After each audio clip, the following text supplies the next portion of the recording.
right, should we get started? So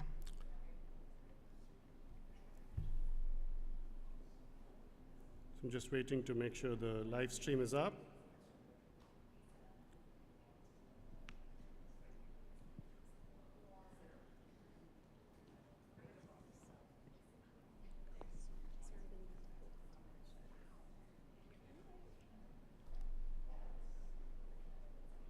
Okay, good evening, everybody.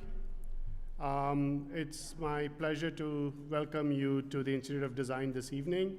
My name is Anijo Mathew. I'm the Dean of the Institute of Design, and I'm really excited to host this event. So we are really excited to host this event here at the Institute of Design with our alumni who are joining us both in person and online. So I'm going to take a moment to introduce everybody. But also, I just wanted to introduce why we're doing this. So this is a long-term partnership that we have had with Murmur Ring, where we've built immersion programs with them over the years. And this last year, we started to talk about what would it look like if we build an immersion program for our alumni. And immersions are really important because they allow us to take the design knowledge that we have and embed it into the context of a physical location and a space.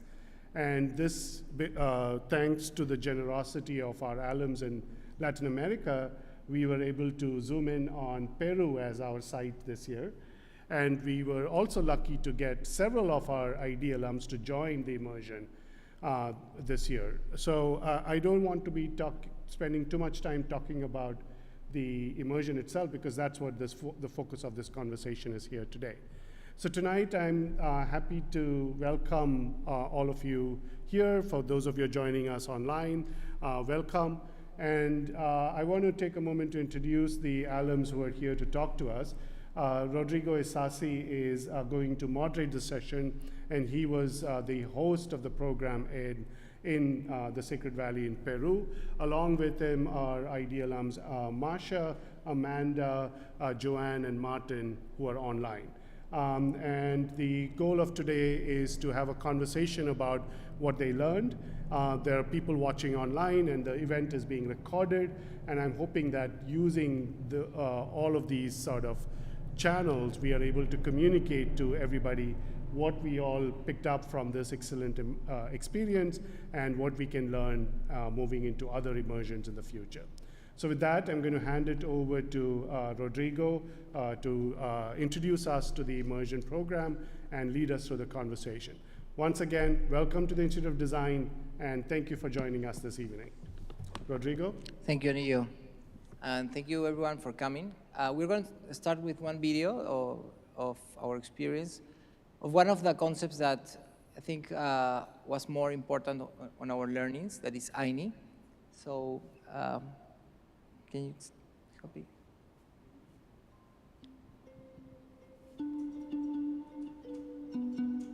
We believe in reciprocity. That's how the communities construct each other's homes, work on each other's land since they're born until they're gone. No money involved, but hoy día por ti y mañana por mí. Today for you and tomorrow for me, without expecting anything in return. AINI in Quechua.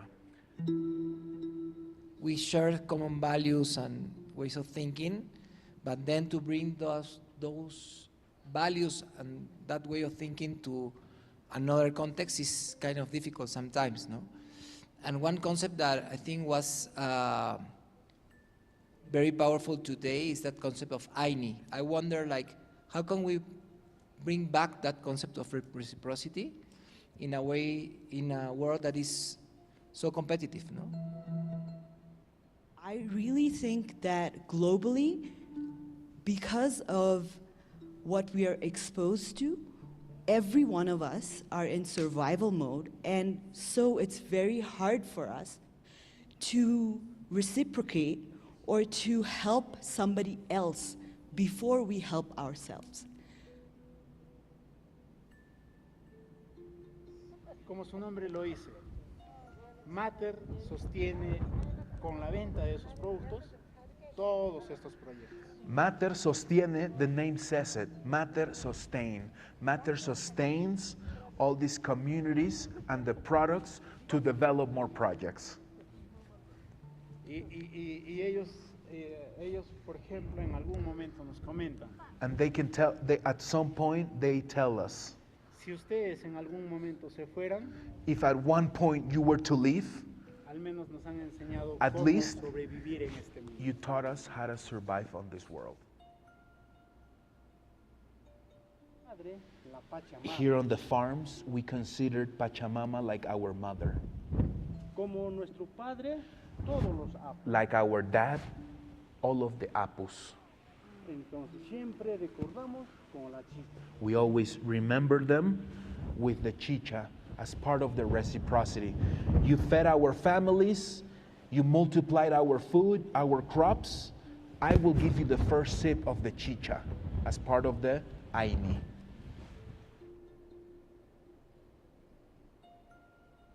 Apo Verónica, Apu Verónica, Apo Pumahuanca, Apu Pumahuanca, Apo Ticún, Apu Chicón, Apo Ayhuayro, Apu Aiguairo, Apo Yanaorco. Apu Yanaorco. Ahora sí, salud. Cheers. Vamos a tomar.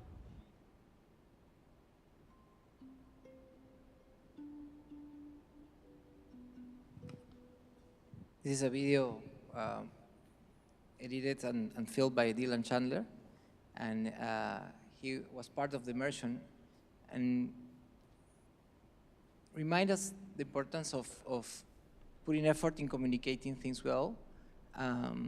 So I think this video in some way brings for us, the ones that were at the immersion, but also for people that can see, some of the learnings and some of the wisdom that we were looking for when we go out of our bubble, and we try to connect with people that live in different cultures and different contexts. This project, this experience, for me was something that I really wanted to bring alive. There are some times that we design, I think we are taught to design with empathy. That's the name of my film also, and to understand what designing for. But I have to tell you that this is a project that in some way I felt was designed for something that I really needed at this time. I have seen a lot of things going on in Peru. Good things and bad things, like difficult, but the best things are that people that are overcoming, their day-to-day, and things that are happening in, especially the Sacred Valley, that is a part of Peru that was the heart of the Inca culture. Okay, thank you. It's a mix of a new economy, a new service economy that connects in a sustainable way the sharing of this culture, the sharing of this hospitality to the world with tourism, but also respecting all of these ancestral wisdom.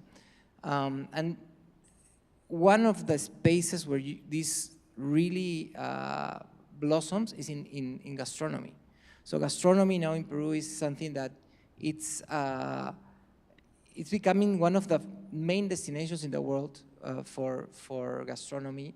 In the top 50 restaurants, you will see probably the first country that have more restaurants there is Spain, and the second one is Peru. And the best restaurant last year was also a Peruvian restaurant. It's the second time we have a number one. But it's not only something that is happening in luxury, in high-end gastronomy. The thing is that all of the people that are working in gastronomy are collaborating, are sharing their knowledge, but also are innovating in how they can do this in a more sustainable way, how they can connect to the people that grow the crops and everything. So all of this is happening, and in the Sacred Valley is one of the special places where this is happening. And immersions, on the other side, has been something very important in my career, in my experience here at ID. I had the opportunity to come to India, to Brazil, also did a project in Kenya, and I think during 1 year, I remember Patrick Whitney telling me that I was one of the students that have most international experiences in just such a period of time. I really make my time worth every minute that I was here. But they were really important part of my learning, because that makes you stress your knowledge, in the reality of business on one side, but also the reality of the context or an extreme context like favelas in Brazil, or maybe also in Mumbai. And then I knew that Ashley was continuing these immersions and running them and very successful way. And I wanted, at some special point in my life, to be part of those immersions. So I went to Oaxaca and learned a lot about Oaxaca, but was for me like if I put a cable to the source, of design, like the people that were there, and the conversation that we had. So I really want to put those two things together, or actually three things together, like ID, the immersions, and Peru. So we start working for more than 1 year, probably, with Ashley and Alex of Murmur Ring to curate this experience. And to promote it also, to have more people join us. So we designed a four-day program in Cusco, in the Sacred Valley. Each day was thought to have some provocations, but also some time for reflection. So some of the partners that we work with were, one of them was Meal, that we saw in the video. Is this restaurant. It's next to a ruin called Morai, that until now people don't know what it was. There are concentric circles that have different temperature in each ladder, like you go down. They say it's a lab, it's an innovation lab for crops. It is one of the most solid theories. And next to this place, it's Meal, is a restaurant that is also known as one of the best culinary experiences in the world. But it's not only the culinary experience, it's that they take you to know where each of the things that you're going to have in the meal come from. And not only from nature, but also the tradition. Things like we saw in the video, a way of cooking the food with the stones. That is a way where they cook when they go for harvesting, and they cannot go back to home. We saw how they dye textiles, and more important than that, they explain us their day-to-day life. How time for them is very difficult at the time that it's for us.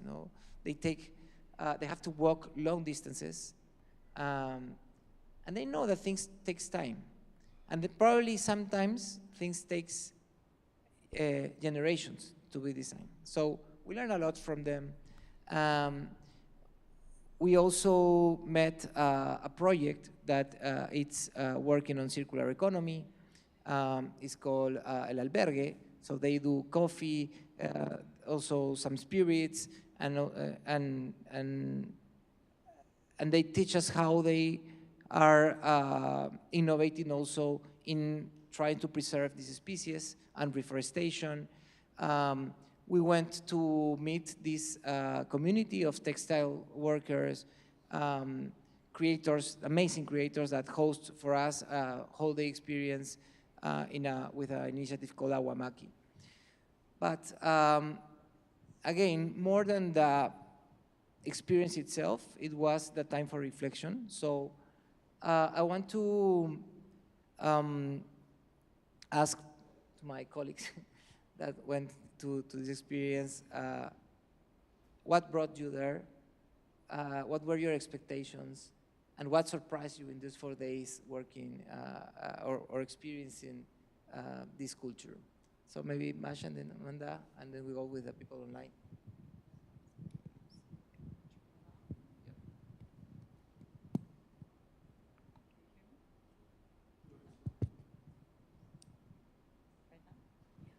Yeah, works, okay. Well, for me, so I was not able to be a part of immersions when I was here at ID. I had a 7, 8-year-old at the time, so I was already pushing my boundaries, just pursuing the degree. So I wasn't able to do it back then. So when I had this opportunity, I just thought for me it was always very important to be able to step outside my 4 walls of whatever I'm doing, and challenge biases, find inspiration. And I think immersion like this is just such an amazing way of doing that. And I think what it allows us to do is to learn about ways of doing and approaching things that are different from ours, right? And to compare and contrast. And I always found that compare and contrast is often the most powerful part of any discovery process. Because you look at what you do every day from a different perspective. Because when you are in the thick of something, you stop questioning. I guess I'll speak for myself. I stop questioning. So that's important, right? I remember when I was at ID, we were introduced to this concept of a precursor at some point. And precursor, essentially, it's an example, right, from outside of the industry or a problem space, that you're solving for. And what it allows you to do is to, again, look at the things from a very different perspective, and that's a very powerful way of doing that. So for me, in my life, cultural experiences and travel all played that role of precursor a lot, because I've been lucky to have lived in many different places, different cultures, and have worked in many different cultures. And so I was, born in Russia, lived and worked in Asia, and when I moved here, I kept practicing architecture in Asia, and then had a lot of experience also working in Latin America. So that I learned early on in my life the importance of that outside perspective. And in the experience, what surprised you when you came with these expectations, but what were something that probably you didn't expect to find? Yeah, I think the surprising part was probably, just the depths of reflection that we were able to get to in such a short time. Because again, you're making time and mental space for it, which we normally don't have in our everydays. And so I knew that we would be exposed to a lot of new things that, were new for many of us, but I think just the depths of discovery that happened and reflection is still surprising to me. Yeah, it's very interesting because I think design is like a gift, and this is like, what I felt is like people were giving a gift to themselves. So we were co-designing our experience together. So Amanda, in your case, what brought you to the experience? It's funny that you say like a gift to yourself, because I didn't have a lot of preconceived notions or expectations about what would go on during the immersion or what I would learn. If anything, I wanted to return more to my design community and feel grounded in what brought me into design in the first place. And little did I know that I needed to go to Peru to find that. But in many cases, I knew that being in the good hands of people that had thought through this experience for ideas, for people that had come through this, I was really looking for, I guess, my expectation was I wanted to feel revitalized and reconnected. And it certainly did that. I think part of the experience was certainly 4 days of immersion, but also intensive immersion. We were getting up early in the morning to be able to start something, and rather than like running around to a bunch of different sites, we were spending concerted amount of time with one another, but also our site hosts, really becoming a part of their daily life. And that felt like a big gift. So the experience at Meal, where we were witness to their earthen oven where they were baking the potatoes and other food, became something that we were able to both recognize as part of our meal later in our enormous tasting menu that went on for hours that was spectacular, but then also returned several days later when we went to meet the weavers and into their villages where they made us the same meal. And we were, again, really, I guess, appreciative guests to experience that and know that this was something special.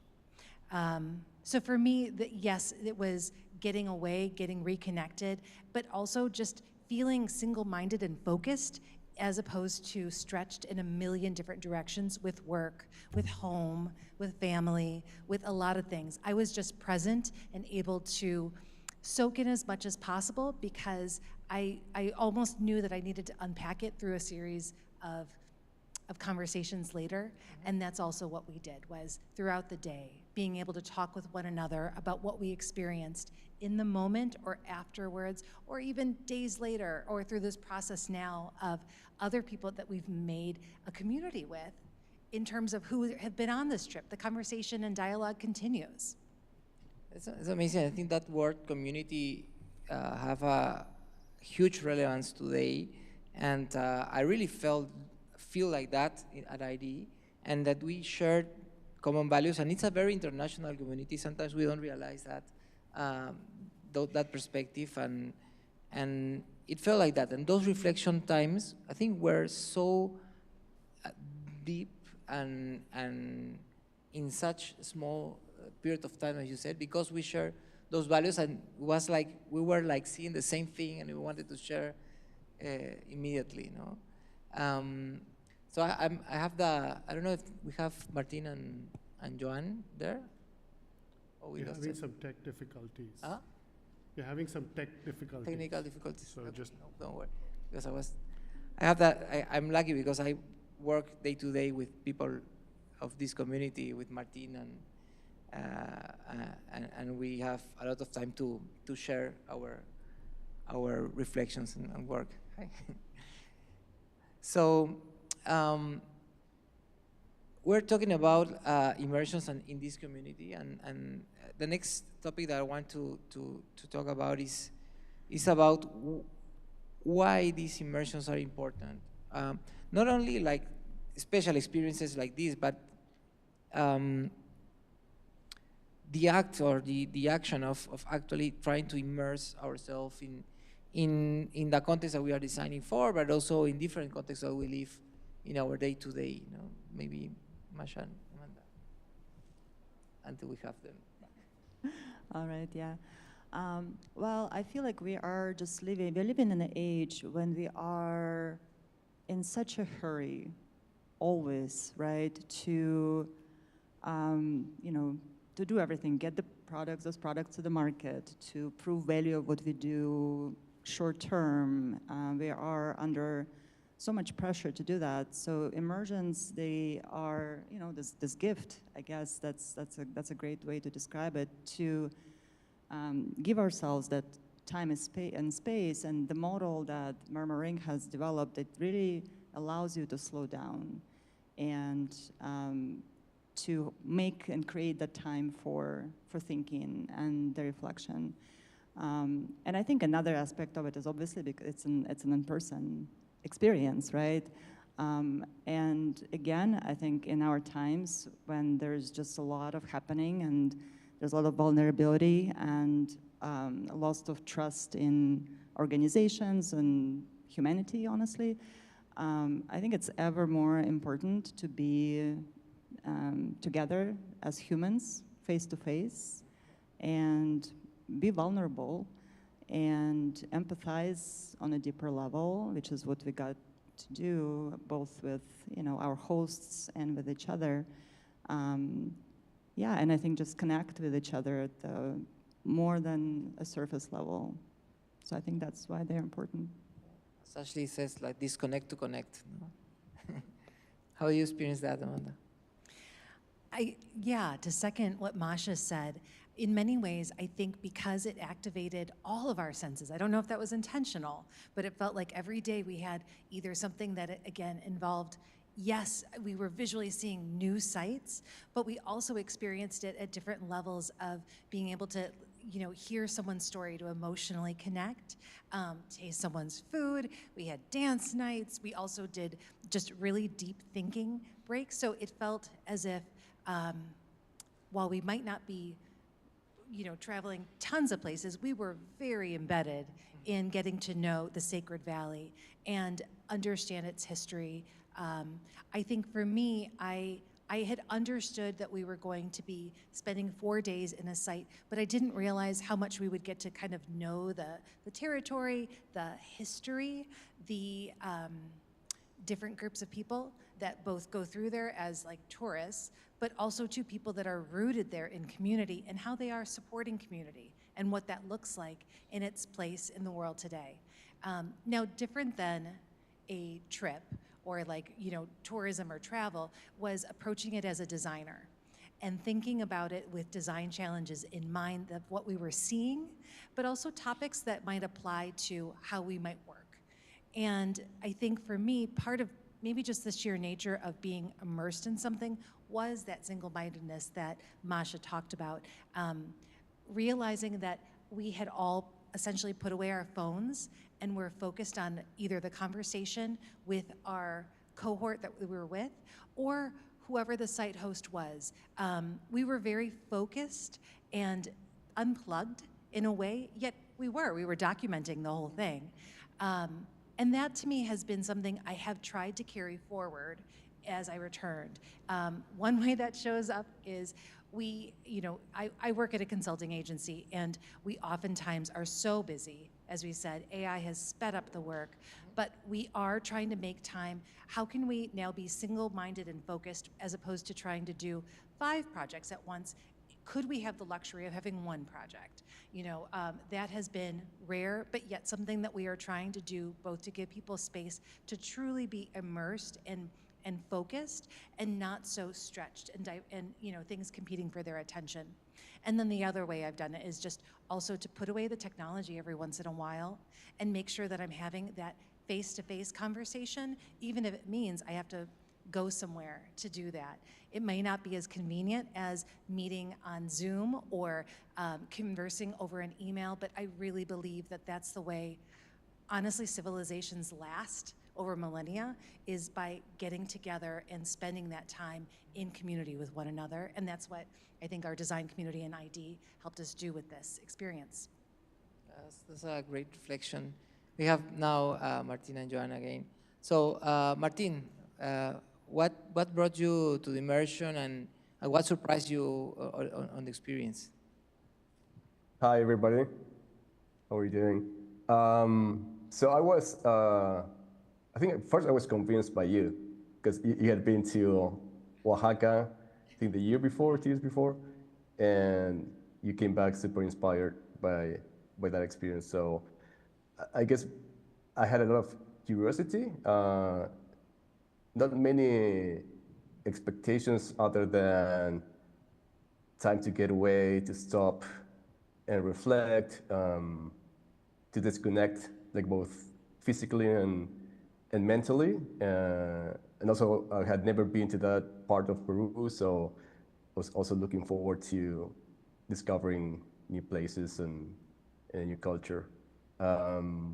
Also, I guess the moment in life, I had just turned 50, I think a couple of weeks before the immersion, so it's also time of reflection. Think about your parents. I have 2 teenage kids, so you think about the emptiness. So it's also a special moment in life, and we're building a new company also, so starting something new and the world changing such a fast pace and all these unresolved challenges that we as designers always think that we have a role to play to help solve them. So a lot of things going on in my head, I guess.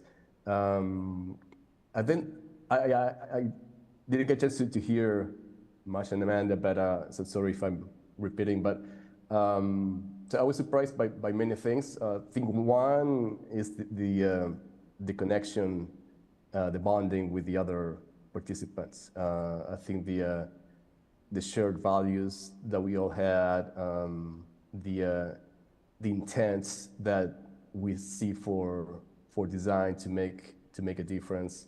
Of course, the fun, Amanda was talking about that, the fun we had together, the relationships that were started there and that we continue to nurture. We have a WhatsApp group now that we still stay in touch and share interesting things there.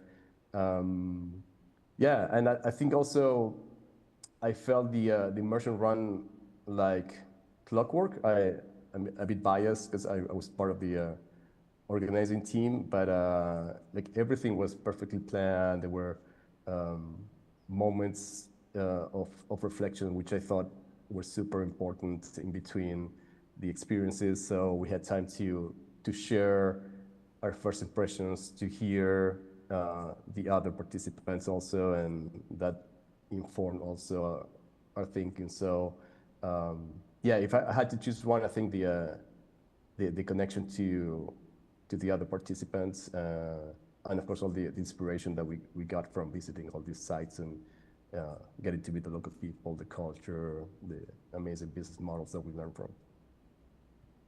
That's great, Martin. And what you were talking about, like design of the experience, I would say that was very refreshing in some way, designing something with a lot of freedom of what you can do, you know, and thinking on details. And I don't know if you have heard it, but when chefs cook for other chefs, they're really stressful, no, because they know that they're going to, you know, be very picky with the things.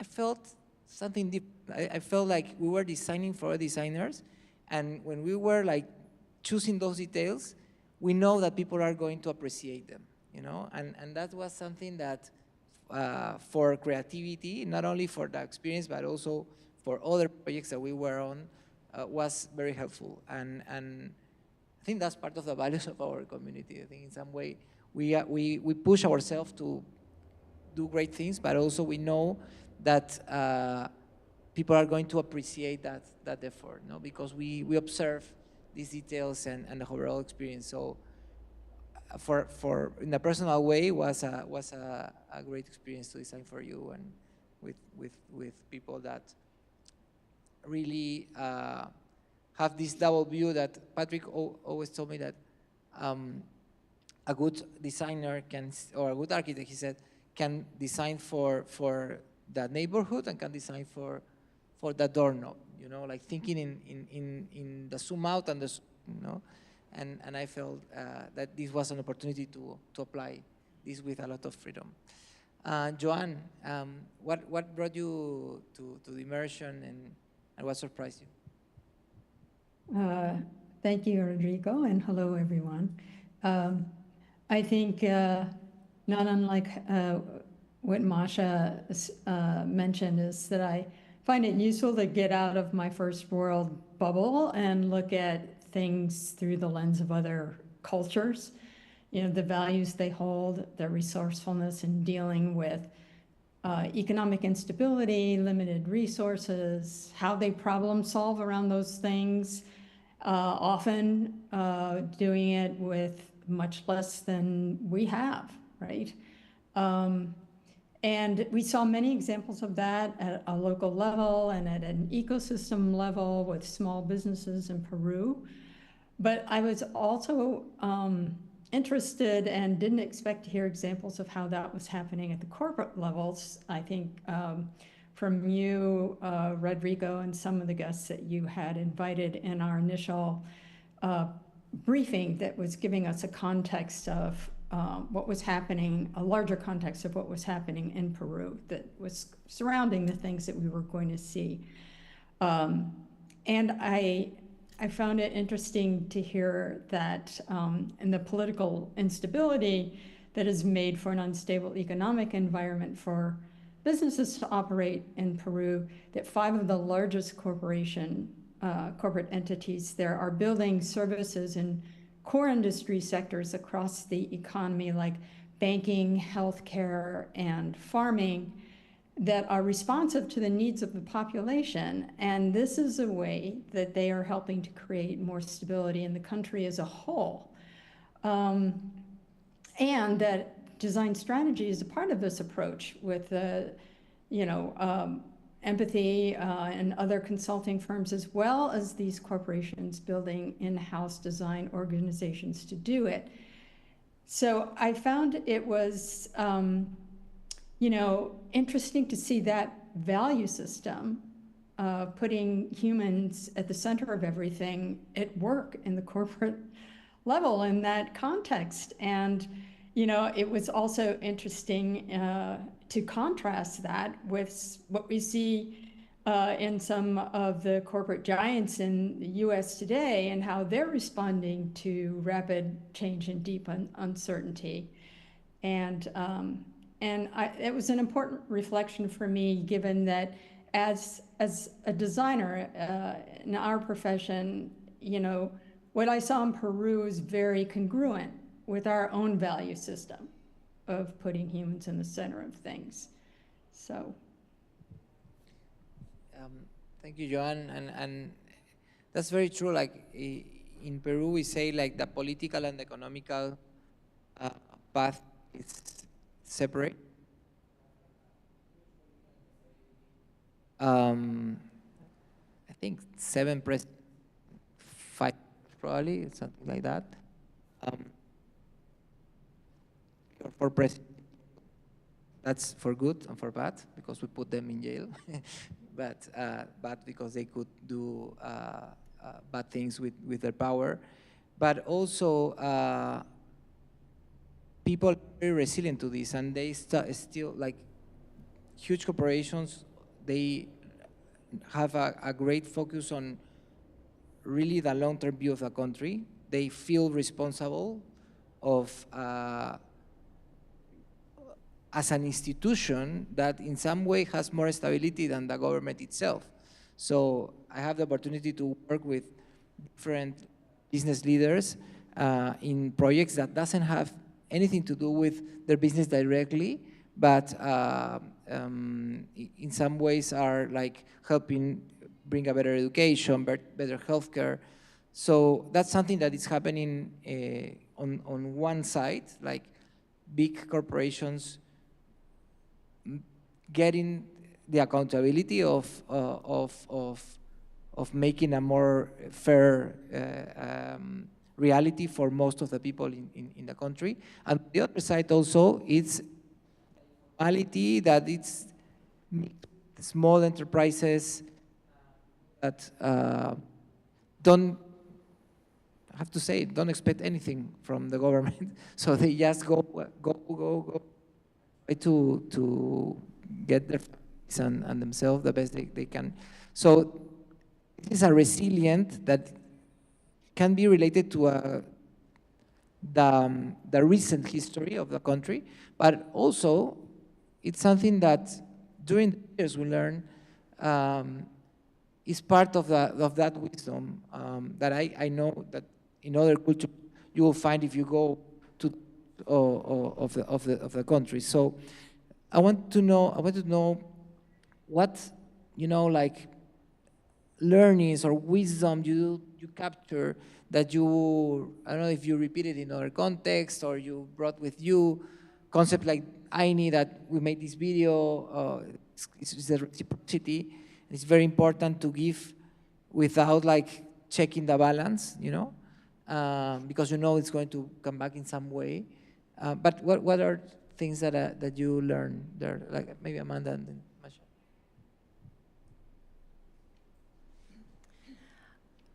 I think in terms of what I learned from the experience overall, or from one of those particular days? Yeah, so from some of that ancestral wisdom that you captured of someone that talk about maybe. Yeah. About the. Yeah, I think the concept of Ani and what we were talking about was summed up by I think Diego really well. That we're really, I think, as a group, we had settled on this notion that what we really wanted was to live in much more of an ecosystem than an ecosystem. And I think that has something that has certainly, upon reflection, has guided where I've chosen to work, where I've chosen to live, and also how I certainly approach my practice of design. It's something that I'm conscious of when, in many cases, if whatever the situation is going on is bordering into that, I can feel it. And I also am just sensitive to then what is my reaction and response, and it doesn't necessarily need to be instantaneous. It may just be something of curiosity, and I need to be able to understand what systems are at play that are causing that.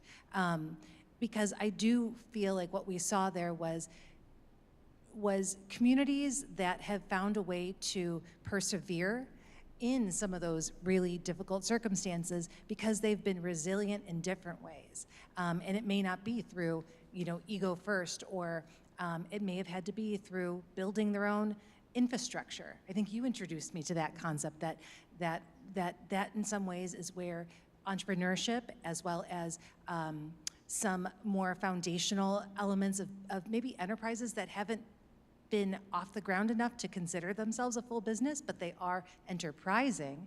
And so how best can the global system support that in a way that doesn't necessarily crush the spirit in which it started? So that's something that I think about, and as I've been bringing that back into my work, I want to be able to understand how do you take from that core kernel of an insight and make sure that it doesn't get torqued into something that wasn't meant to be. And so continuing to uphold that. I guess that's one way I can see what I've learned and taken back. Thank you. Nice. Masha? Yeah, there's so much, really. I think a couple concepts or aspects of that indigenous knowledge that I was really inspired by. One is that community level kind of bottom up, bottom up initiatives that drive a lot of change, right? And how can we learn from that micro level, community level innovation and intervention when we think about how we address those, system level transformations? So I think that's something that I'm really interested in exploring more in my practice. I think the other thing is related to Aini, but also just how I think what we saw that there are ecosystems there, they are really investing in sustaining them for long periods of time, right? So it's, not focused on quarters, right? But focused on life or generational sustainability, which is really impressive and very inspiring. And I think, for me, it was like seeing how that, not just what's at the bottom, at the core of Aini is that exchange of, good services, support that's balanced, but also that emotional and relational exchange that makes those ecosystems so much more stronger and richer and sustainable over generations. And so what can we learn from that? So I think those were a couple of things that I was really inspired by. And it's something that I saw also in Oaxaca, that intergenerational intelligence, that awareness of what you have now is something that has been cultivated years ago, a lot of years ago, and what you do now is going to have an impact in next generations. It's something that is so present that for me was very, very insightful also. I know, Joanne, I became very interested in unpacking how these small, local, self-sustaining ecosystems are constructed to actually work in the midst of these tensions.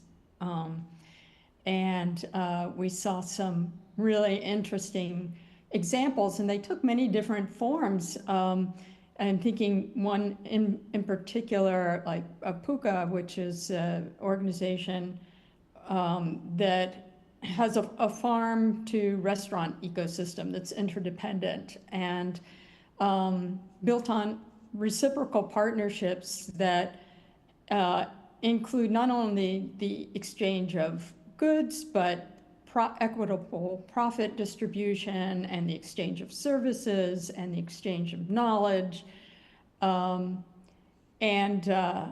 Partnerships are derived from locally available resources and skills, and the reciprocal nature of these partnerships means that everyone has a stake in the outcome. And there's a sense of community and pride that builds around that. And it also provides the ability to sustain cultural practices that are at risk in our day and time. And so I think, I am finding different ways to bring that into my work with foundations and small businesses now. But I think there are also, business models and organizations and financing underlying many of these operations that it would be interesting as designers to have more visibility into if we are to apply our systems thinking and our, capabilities to efforts on the ground with local populations and in these situations, or even with corporate clients. And Martin? Yeah, I think I'm going to repeat some of the previous answers, but I think, Aini, the concept of reciprocity that we observed at meal, I think was pretty impactful, and also the example you just gave about how chefs collaborate. I think that was something that caught my attention because Peru has been able to position itself as a leading force in gastronomy by collaborating among what you would imagine would be competing chefs, right? Each one trying to position their restaurant among the other ones. But so I thought it was really a good extension of Aini, the Aini concept, brought to a more close example, at least to us, of how an industry can grow at a country scale by collaborating. So we saw the concept of Aini at the community level when we went to Meal Matter, and we learned, especially from Diego at Puca, about the country scale of how that collaboration also helped Peru position itself as a leading force. And I guess the other side of that reality, and I had a conversation with Diego, is that in Peru, about 50% of the population has difficulty in accessing enough food or enough variety or of quantity, right? So 50%, about 50% has food insecurity in Peru. So I think that's a challenge that remains to be addressed, and I think it's also part of the reason why Puca exists, right? But I think it was interesting to see the concept of Aini at the different scales. Mm-hmm. Thank you for that. And as I beginning about my experience at validation, but validation not only the values that we learn here and with other designers, but also of people that have this wisdom of years. You know, they talk about the earth as a subject, not an object. They have that consideration all the time. We feel it all the time. That they think of the future like a circular, that things repeat, and they are aware of those patterns that are repeating. So there's a lot of learnings that if you know, like as you share here, if you are really open and connected, you will get. And it's very important because I think we are, I don't want to say, use this word, but maybe it's like in a fight, no? We are in context where these values are being challenged. So taking the time for learning, for reflecting, for connecting, will give us more, strength, energy that we need for that fight. So thank you very much for sharing your experience. Thank you both for coming. We are going to have another immersion program next year. The dates, I think, are, thank you, are the 14 to 19 of June next year. Registrations are open now, and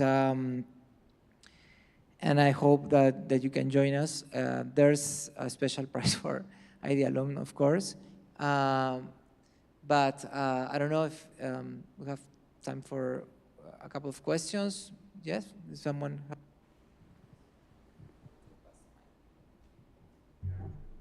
Thank you.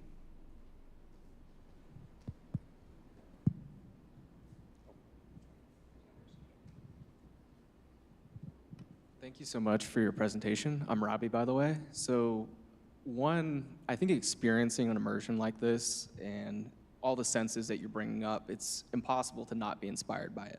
And you guys are going to be inspired by this and taking those thoughts into your work. And while you were talking, I was reminded of the Bauhaus and Annie Albers, and she traveled South America, and she learned ancient traditions and techniques in Peru and Chile and other places. And she took those ancient techniques and she incorporated it with her modern principles into a lot of her work. And what I'm curious about is how might you, individually, I'd love to hear from anybody, how will you incorporate this wisdom that you've learned based on your Institute of Design modernist principles while still honoring the ancient traditions behind it? So the questions went to Amanda. Is it working? I can start. I'm so happy you asked that question, because that's something I've been honestly thinking about a lot. It was very clear for me from the beginning what I was inspired by, how I am going to integrate it into my practice or bring those learnings. I think that's still a question, the how, and I'll tell you why.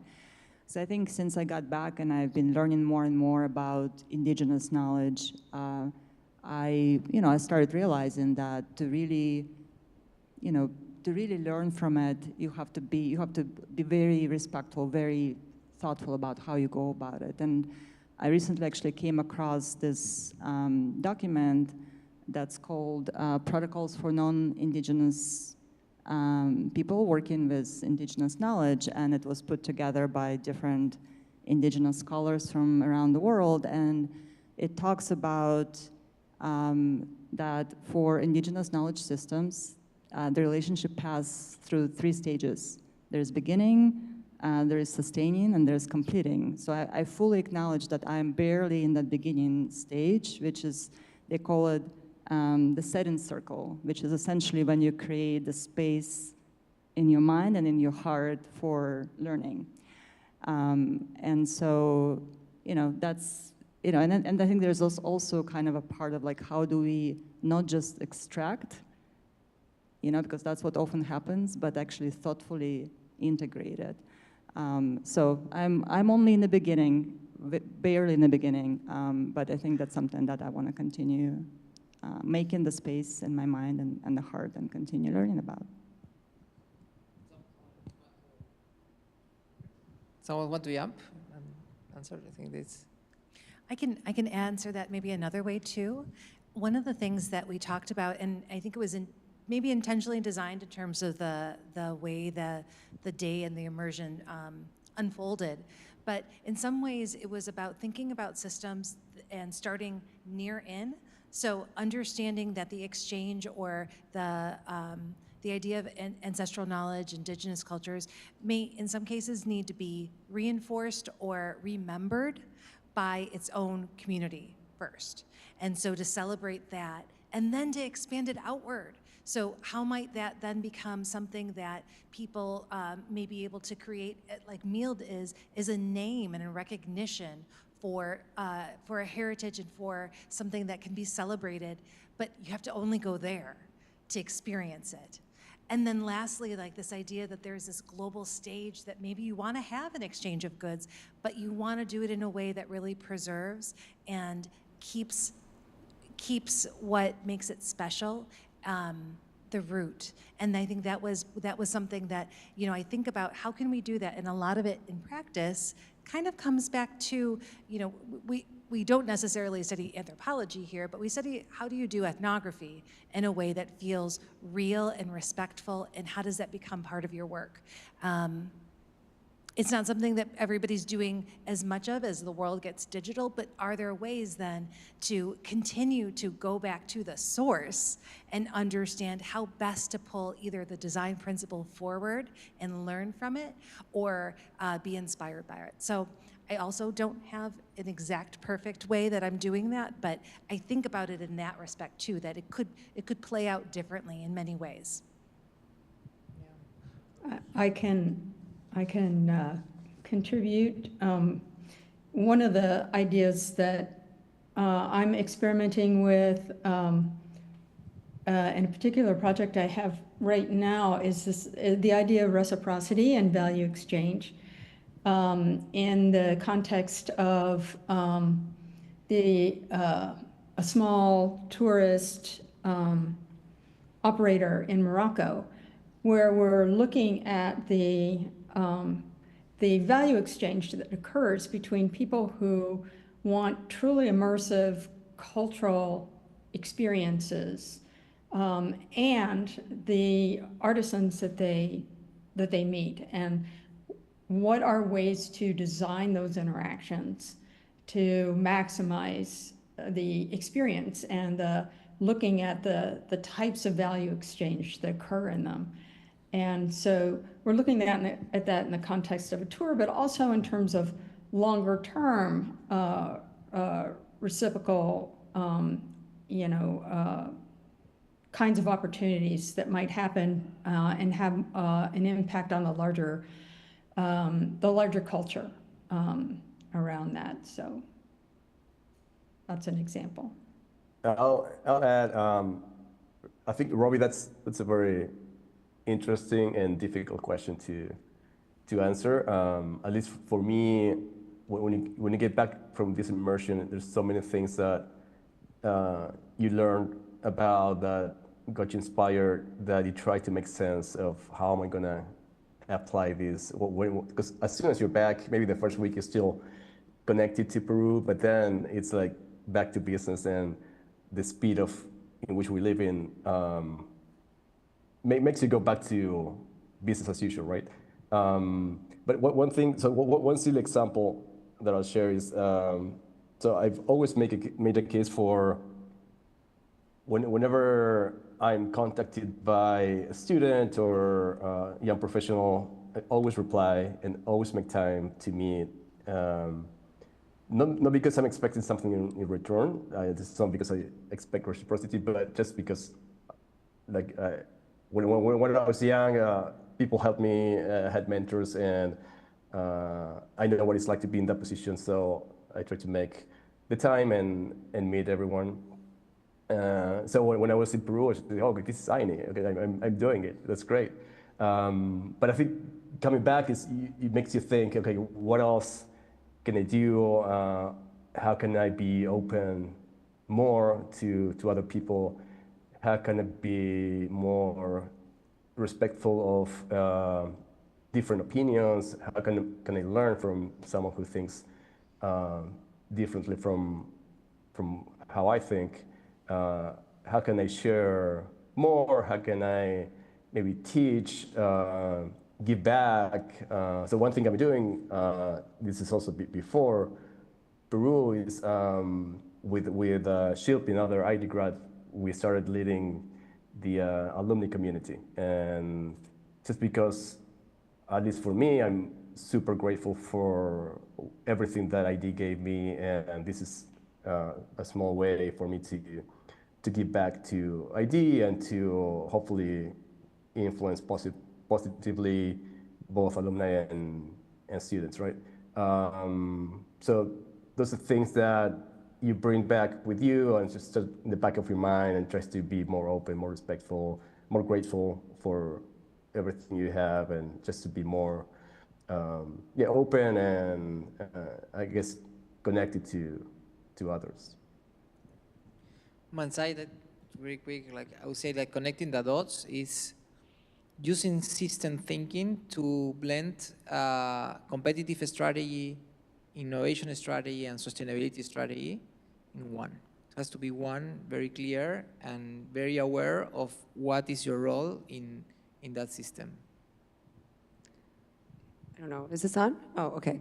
So you're sort of touching on this, Martin, with this comment about trying to be open to these opportunities to engage, right, with students and with community for the sake of that in and of itself. And so one of the things I was thinking about that you all sort of alluded to, but maybe wasn't said explicitly, is being able to be open to other metrics of success and see value in things beyond profitability. We're also talking about learning, and so I wanted to point out that there's a process of unlearning. As people were talking about just getting the time and the gift of reflection, I think the other thing that we see in so many of these examples with our partners in Peru, but also Oaxaca, is that there are these production processes that are extremely time-consuming. And it makes you sort of question, you know, like our biases towards efficiency and speed that I always come back to when we're on these immersions, to really think about, is that the goal? Should we be driving in this direction? So, and even if that sort of like that speed is to our own detriment, which is perhaps what we're seeing now in the world. Also just wanted to comment on resilience, because I think one of the things that's also really remarkable as we're dealing with so many kind of sources of chaos and unpredictability here, is we are having a hard time seeing our way out of the mess that we're in. And you have to kind of wonder, with these societies that have basically been resilient for hundreds and thousands of years, like, why is that? And I don't know that we totally have the perfect answer, but I think it definitely comes down to this question of, or this practice of multi-generational value, and seeing yourself as accountable for generations out, and not just to your own individualistic or corporate goals. But then I also think it has something to do with like a shared focus on the vision. So there might be different ways of getting there and navigating within the short term, but if it's laddering up to the right thing, if it's in the service of the right pursuit, then overwhelmingly, like, that creates the foundation for more resilience. I also wanted to just make a comment about the design experience on the back end of designing the immersion with you. And I agree with you, it's kind of like a creative, luxury to be able to design, without sort of like a client per se. But we're also designing the cohort as well. And so when you think about ID, the ID sort of type persona as maybe that core participant in the cohort, that makes it especially fun, because we know that this is a group of people who are going to want to and are going to have the capacity to go very deep very quickly within the period of the immersion. So also just that, the exchange that people have with one another about what they're bringing in terms of their experience and ability to think in this way is a huge component of this. And then the other piece on the design side is, I think Martin said it went seamlessly, but remember, we had that one day when it went kind of crazy. You're forgetting about that. Not because logistically it didn't work out, but because some unexpected things came up that we won't go into too much depth on now, but the sense that perhaps there was some corruption underlying one of the models that we saw. And I always think about, like, when an experience unfolds, you can no longer control it. It's out in the wild and we're in it. But there's a huge opportunity in those challenges for learning and for unlearning and for sort of challenging were we overly romanticizing and now we have to kind of like put that back in check, right? Like it led to so many rich discussions to confront something that was sort of unexpected.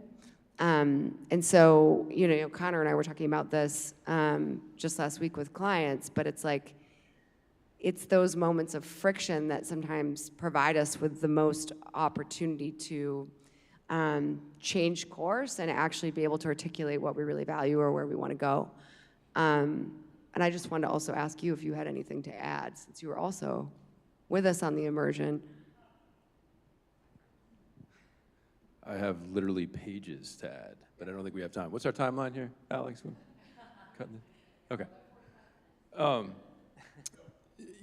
And we're off.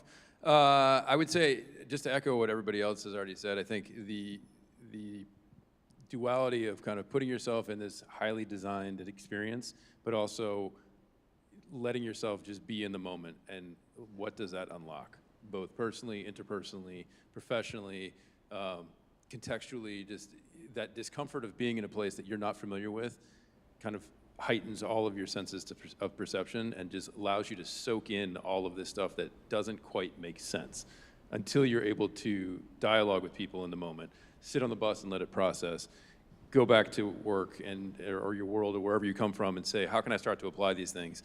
And I think as we get further from it, and this has actually been really beneficial for me, it's been a while since I cracked these notebooks, and I'm reliving all of this emotion and all of this experience that we all shared together, and it's like, I'm vibrating from all that possibility that got unlocked. And now that we have the distance from it, starting to see these themes, I'm pointing at you because we're talking about these same things, but as I was listening to all of you all, I'm writing down the phrases that came up 6 months ago that were immediately relevant last week in a project that we were working on that's going to be, directly applicable next week, and how this all just really, it's so quintessential, I guess, and basic, that getting back out into the world, re-experiencing ourselves as humans, and letting ourselves take those lessons back to figure out how we can be better humans together, just seems, it shouldn't be this, you just shouldn't have to go to Peru to do that.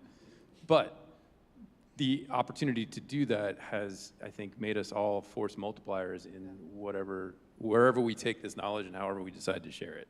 That was a lot.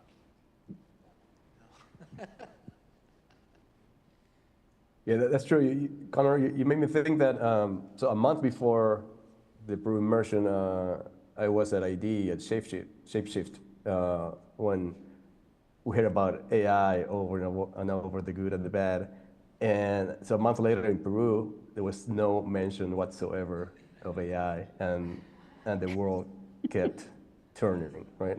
So yeah, I think that contrast between the fast pace, it's also what Ashley was pointing to, life we live in, and seeing like a different type of context and every day, because life, I think, makes you think of like put in perspective the things that you do every day and how you can live a different life if you want. Hi all, my name is Daniela. I am from Colombia, so this question might be for Rodrigo and for Martin, but yeah, for all of the group as well. So sometimes I have come across that sometimes people romanticize things that have happened in Colombia's history as something greater of what it was, or different elements. So I was curious on things that perhaps you encountered that were over-romanticized, and perhaps you, like right now, we are in the verge of a moment where we cannot rely on the infrastructures and the systems that once were put in place, and that we are learning how to create new networks, new connections. So what were the things that you saw that were over-romanticized, perhaps in the story that was told? And the other thing was, what other elements surprised you of those new connections that perhaps, oh, is this corruption, or is this actually how things are done in the ground, because this is how things need to be done in the ground? because of the context that we are in right now? Or like, is this a gray area, or is it like dark, or it is like, oh no, it is just a different way of how we are used to? Well, that's a great question. We have a huge conversation about romanticizing or not romanticizing this reality, because, for example, there was one that she has to walk, like 45 minutes for work, but also children has to walk to school distances, and in some way we have this in mind that this effort gives meaning to some things, but on the other side, this should,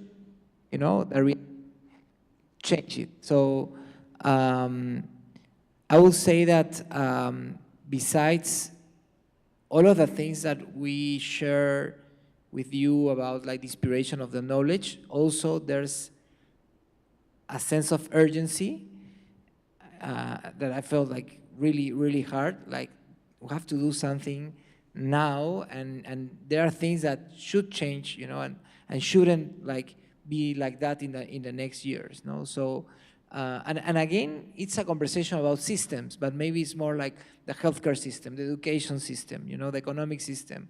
But I think that is very, very important to have in mind, no? When you it's not just romanticizing or like, because there's a lot of admiration for these people, but also don't let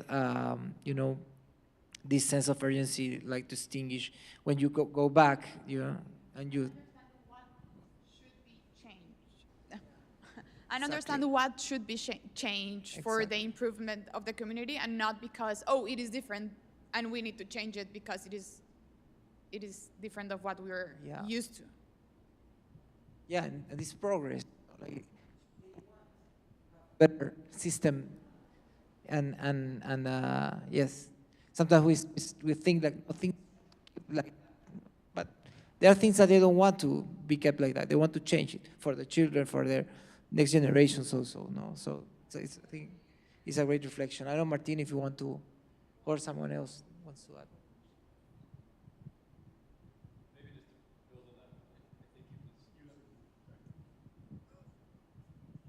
Just to build on that point, I think what we really saw was the adaptation. So the recognition that things were one way, could have been another way prior to that, and were this third way, that the communities involved were actively taking a conscious step to bring the old into the new and the new into the old for their benefit and for the extension of the next generation and the kind of that what is right for the community. So I think it's, yes, there were some things that were like, yeah, this is this isn't what it seems, but I think, and this was by design, clearly, to get back to those communities that were saying, yeah, we have been living in this one way that is not who we've always wanted to be. We have access and resources to these new things. How can we blend those two things and adapt without giving up who we are as our soul and our consciousness, but still thrive in this new world and carry that forward?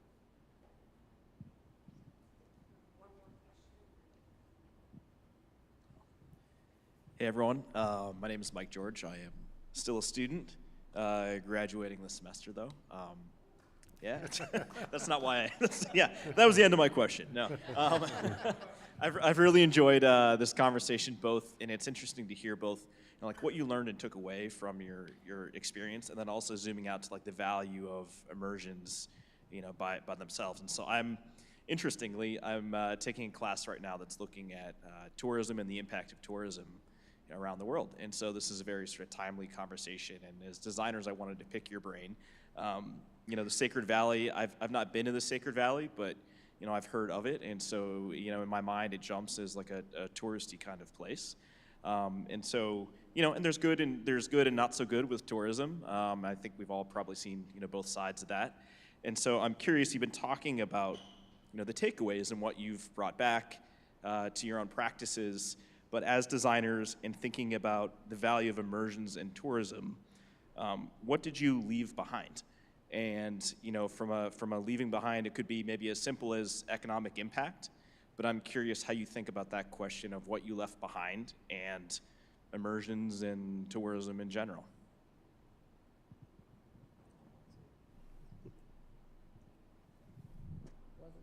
Good. Go ahead, Masha. Okay. For me, I think I left behind my naivete of the first world notion. Like there's this way of speed, efficiency, and progress that trumps all else. And so I think stepping away from that, while I've traveled across the world, I had never been to South America. And so, for me, I left behind, I think, some preconceived notions that I had, but also a real appreciation and respect for other types of ways of approaching food or other things. And for me, it just opened up my eyes that I have barely scratched the surface in the world, and that that the sense of 4 days isn't enough. I'm gonna need to go back. And also, I think in many cases, I also left behind this idea that I was gonna be able to go by myself and experience this. I definitely need to be able to go back and re-see things, to come back as a wife, as a mother, other ways, as opposed to just a designer, to fully pack it all in. I'm not sure if that was the answer you were looking for, but that's what came to mind. Thanks. I appreciated that. And just to maybe guide further responses, if there are any further responses, curious about how you think then that was received by the groups that you interacted with, the local populations, the local economies, and again, sort of thinking about the things that we take away, which are so valuable, that we can sort of bring back to our own practices, and the potential value of tourism in bringing people together and sort of connecting others, that we have this incredible ability now to be able to travel to places we've never been before. How do you think your presence in that space through an immersion impacted the local systems and people that are in place? Yeah. I can take some of that. Go.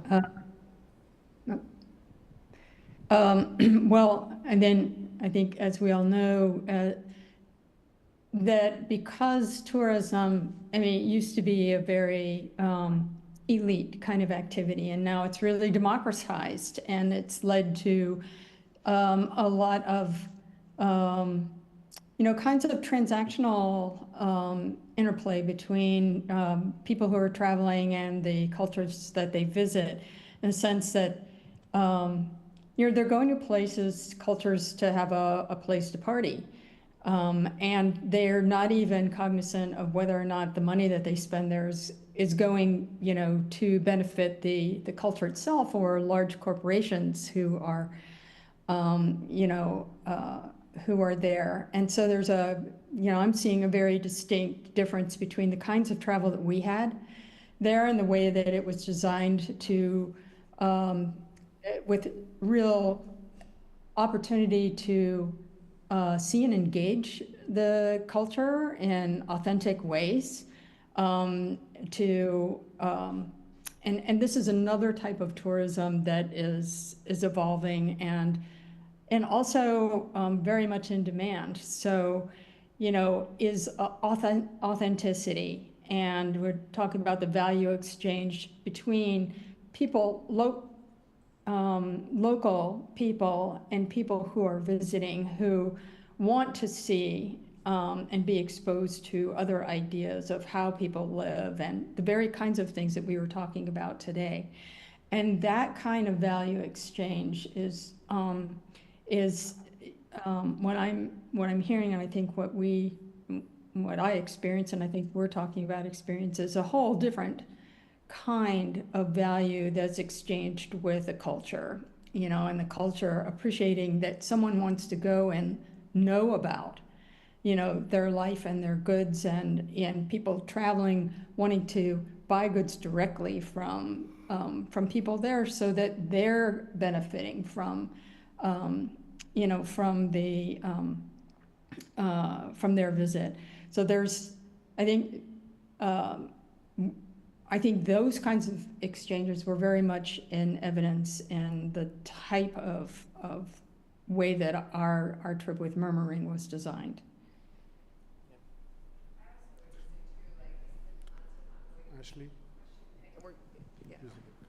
We're going to wrap after this too, but this is a constant question for us, right? As terms of like where we're taking Murmur.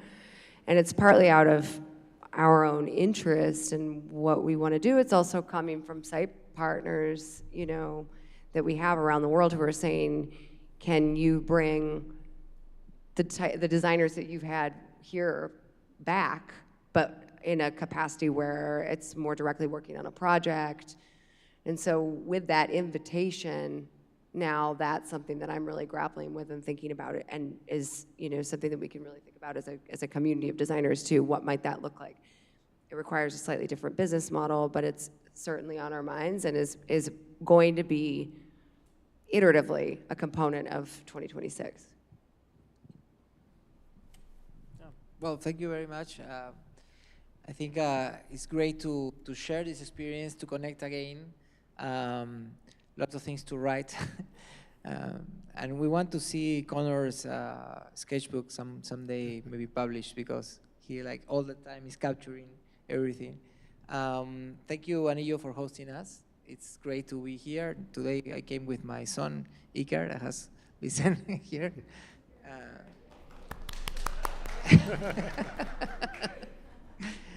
And he says he wants to study here, so let's see.